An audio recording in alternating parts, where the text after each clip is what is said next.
For this video guys ay mag-aayos tayo ng isang PC. Ang problema nito ay lagi nag-hang. Nagpalit na tayo ng video card, saka memory ay ganun pa rin. Kaya ngayon magpapalit tayo ng SSD o hard drive at ito ay ngayon na natin napalitan kasi nag-order pa tayo sa online. Ito guys, papalitan natin.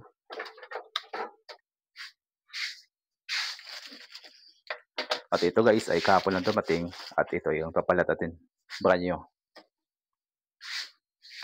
Ito lang guys, magpapalit. May dalawang slot lang ito. Para sa isa para supply.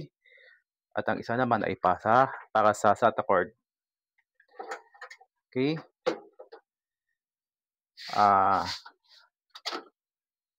Pag magpalit na tayo guys, ay kailangan natin mag-format gamit ang USB bootable. Okay. Ang gamit natin na OS ay Windows 11.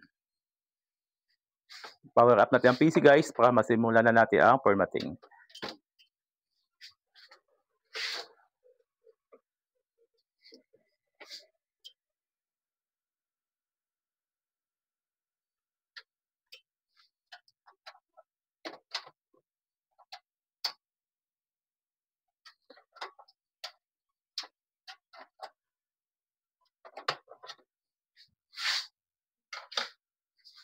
Sa pag-format guys, gamit ang USB bootable, ang first option o first boot po natin ay ang ating ginawang bootable USB.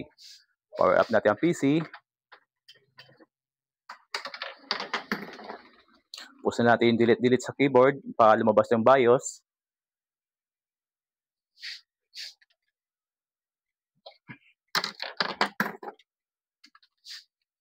Yan. Tapos, punta tayo sa boot. Tapos, naka-first option na yung ating ginawang bootable USB. FT lang natin. Tapos, enter.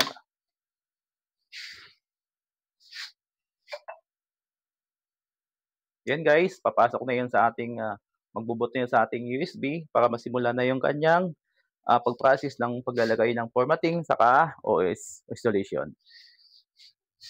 And guys, nagbuboot na sa ating USB at masimula na yung process ng formatting saka installation ng OS.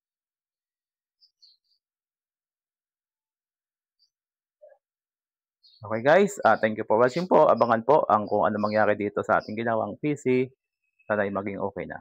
At makikita natin dito guys, yung temperature ng ating processor ay 45 Celsius. Ibig sabihin okay lang kasi pag hindi yan okay guys, o kaya masyado mainit ay magkukulay-pula yan. Ang graphics natin ay 38 Celsius. Okay, ibig sabihin normal ang ating temperature ng ating CPU. Okay guys, mamaya palaruan natin sa